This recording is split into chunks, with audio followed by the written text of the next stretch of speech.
Memasuki usia 100 tahun, Muhammad Taher Abdus Salam, seorang pensiunan veteran, akhirnya bisa ikut menunaikan ibadah haji pada tahun 2023 setelah 3 tahun batal berangkat karena wabah virus corona.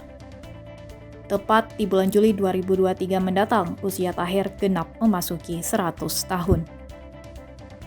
Saat ditemui antaroaceh.com pada acara Pesijuk di Balai Pendopo Bupati Gayo Lues, Taher mengaku harusnya ia sudah berangkat pada tahun 2020 lalu, namun tidak jadi karena COVID-19 yang melanda dunia.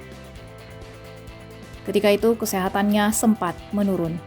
Namun ketika melihat calon jamaah haji yang berangkat ke Tanah Suci, kesehatannya perlahan membaik hingga bisa menjadi salah satu calon jamaah haji yang berangkat di tahun ini.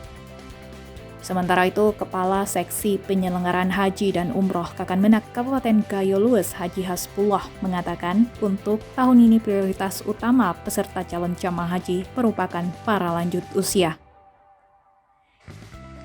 Ia menyebutkan karena calon jamaah haji saat ini mendominasi para lansia, maka semua petugas sudah diwanti-wanti untuk memberikan perhatian lebih kepada para jemaah calon haji yang berangkat.